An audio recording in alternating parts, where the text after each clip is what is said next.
Raja Pedang, Jilid 15 episode 1. Karya Asmaraman S. Hoping Ho. Bodoh, siapa takut? Aku tidak ada waktu bermain-main dengan tua bangka itu. Hayo ikut. Hek Hua Kuibo lalu membawa lari lagi anak itu. Kini ia sengaja menuju ke arah dari mana Song Bun Kui tadi datang. Jelas bahwa ia memang sengaja hendak menjauhkan diri dari Song Bun Kui. Kuibo, apa itu? Beng San menuding ke arah lereng gunung yang mereka lalui. Apalagi kalau bukan bekas tangan si tua bangka. Jawab Hek Hua Kuibo dingin, malah ia lalu terkekeh dan berkata, tua bangka mau mampus masih suka main-main bunuh orang. Hehehe. Ketika melihat lebih dekat dan lebih jelas, Beng San bergidik. Yang tadi dia lihat bertumpuk-tumpuk dan disambari burung-burung hitam di lereng itu bukan lain adalah bangkai belasan ekor kerbau dan mayat 3 orang anak penggembala yang baru berusia belasan tahun seperti dia. Tak salah lagi, tentu dalam kemarahannya tadi Song Bun Kui telah pergi meninggalkannya sebentar untuk membunuhi 3 orang penggembala dengan kerbau-kerbau mereka ini. Alangkah kejamnya hati si setan berkabung itu. Tua bangka keji si Song Bun Kui. Beng San tak terasa memaki. Hek Hua Kuibo tertawa, giginya yang masih kuat itu putih berkilat sebentar. Apa kau bilang? Keji? Hai, tidak ada artinya itu. Dulu, puluhan tahun yang lalu, untuk merampas seorang mempelai wanita dia membunuh mempelai pria, seluruh keluarga dan semua tamu yang hadir pada malam pesta pernikahan itu. Beng San melototkan matanya, ngeri dia membayangkan. Kenapa para tamu dibunuh semua? Goblok kau, Song Bun Kui tidak sebodoh kau. Tentu saja untuk menutup mulut mereka. Beng San bergidik. 2 orang ini, kakek Song Bun Kui dan nenek Hek Hua Kuibo, selain setingkat ilmu kepandaiannya, agaknya setingkat pula kekejamannya. Mulailah dia berpikir tentang diri Hek Hua Kuibo. Mengapa wanita iblis ini membawanya pergi? Betulkah hanya untuk menolongnya dari ancaman Song Bun Kui? Mustahil. Orang sekeji ini hatinya mana bisa mempunyai maksud baik. Beng San terkejut ketika dia teringat bahwa yang mencuri kitab ilmu Im Sin Kiam adalah Hek Hua Kulbo ini. Celaka, pikirnya, manusia jahat ini tentu tidak akan jauh bedanya dengan Song Bun Kui. Tentu akan mencoba untuk mendapatkan isi kitab yang satu lagi darinya. Benar saja dugaannya. Ketika mereka tiba di tempat yang sunyi, di tengah sebuah hutan yang penuh dengan pohon-pohon tua, Hek Hua Kuibo melepaskan tangannya, tersenyum-senyum dan memandang kepada Beng San. Beng San, aku tahu bahwa kau telah menjadi ahli waris dari Poati dan The Bok Nam, telah mempelajari 2 macam ilmu silat, yang Sin Kiam dan Im Sin Kiam. Kau memang anak baik dan patut menjadi murid orang yang pandai. Karena itu aku ingin sekali memimpinmu lebih lanjut agar kelak kau menjadi seorang jagoan yang tak terlawan di dunia ini. Nah, sekarang coba kau hadapi serangan-seranganku ini dengan yang Sin Kiam yang sudah kau pelajari dari The Bok Nam. Tanpa menanti jawaban Beng San, Hek Hua Kuibo yang amat bernafsu untuk segera melihat ilmu silat yang Sin Kiam, segera menyerang anak itu dengan jurus-jurus dari ilmu silat Im Sin Kiam, yang kitabnya ia rampas dari Poati. Biarpun amat terdesak, Beng San yang memang cerdik itu maklum bahwa dia hendak dipancing, lah cepat menghadapi serangan-serangan itu dengan ilmu yang sama, yaitu Im Sin Kiam, dan sengaja menutup semua ingatannya akan ilmu silat yang Sin Kiam, juga sebaliknya daripada yang dia lakukan ketika dia berhadapan dengan Song Bun Kui.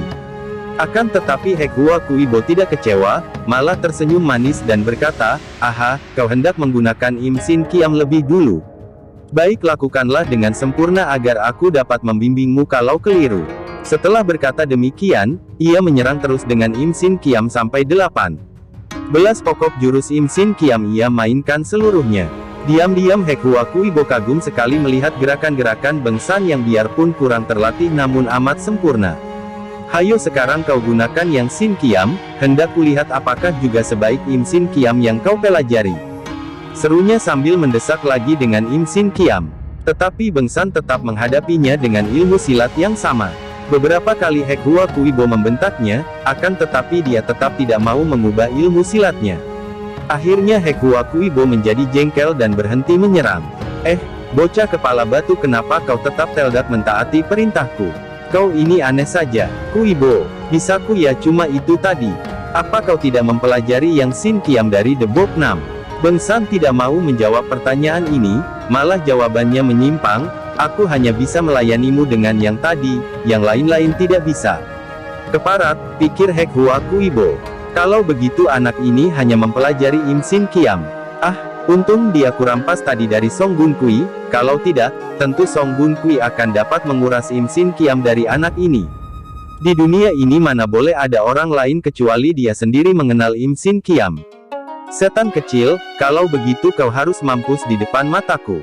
Hek Hua Kuibo lalu mengangkat tangan memukul kepala Beng San. Bocah ini mana mau menerima mati begitu saja. Ia cepat menjatuhkan diri ke belakang lalu meloncat dan lari. Hek Hua Kuibo mengeluarkan suara ketawa terkekeh dan mengejarnya. Beberapa loncatan saja sudah cukup bagi Hek Hua Kuibo untuk menyusul Beng San.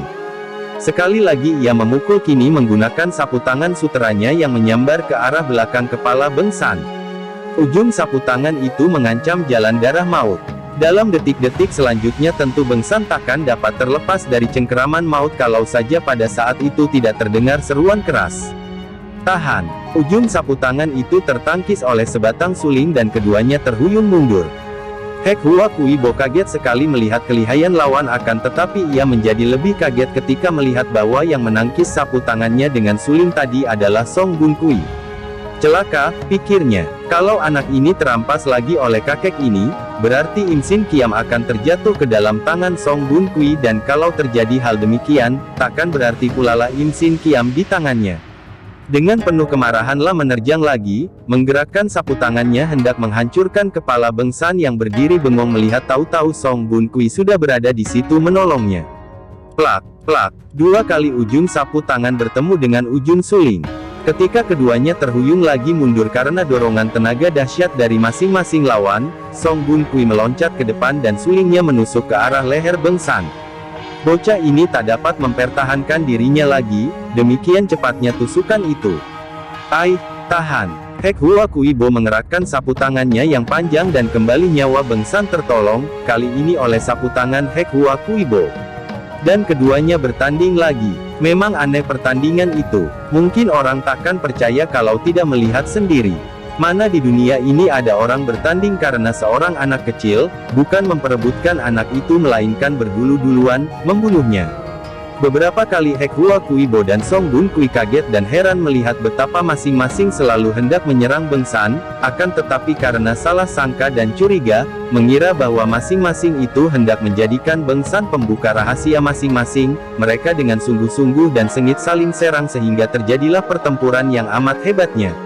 Pertempuran ini merupakan kelanjutan daripada pertempuran ketika mereka memperebutkan kitab yang masing-masing dapat merampasnya dari dua orang kakek Poati dan The Bok Nam. Sementara itu, melihat betapa dua orang tua yang aneh dan kejam itu saling serang, Beng San mempergunakan kesempatan ini untuk melarikan diri.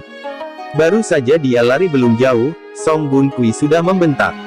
Anak iblis, kau hendak lari kemana? Secepat kilat tubuhnya melayang dan sulingnya menyerang dari belakang. Akan tetapi kembali ujung sapu tangan di tangan Hek Hua Kuibo menggagalkan serangan ini. Bukan orang lain, akulah yang akan membunuhnya. Bentak Hek Hua Kuibo sambil memandang kepada Song Gun Kui dengan mata melotot. Kau, membunuhnya? Apakah sebabnya kau hendak membunuhnya? Seakan-akan baru terbuka pikiran kakek ini dan dia bertanya heran. Dia tidak boleh hidup di bawah satu kolong langit denganku. Mungkin bagimu berguna, bagiku tidak. Jawab Hek Hua Kuibo marah. Akan tetapi nenek ini pun bertanya heran, dan kau, mengapa pula hendak membunuhnya? Song Gun Kui tersenyum gemas, merasa diejek. Dikiranya nenek ini sudah tahu bahwa Beng San hanya mempelajari ilmu silat yang Sin Kiam saja dan sudah mencuri ilmu ini. Bocah setan itu tidak boleh hidup di atas satu permukaan bumi denganku, tiada gunanya bagiku dibiarkan hidup. Heran dan kagetlah Hek Hua Kuibo mendengar ini, lapun sebaliknya mengira bahwa Beng San hanyalah mempelajari Im Sin Kiam saja dan ilmu ini sudah dioper oleh Song Gun Kui, mengapa sekarang kakek ini bicara sebaliknya? Dia memang cerdik, maka tiba-tiba ia tertawa terkekeh-kekeh. Bocah iblis, dia memperdayakan kita. Sambil berkata demikian tubuhnya melesat ke depan untuk mengejar Beng San.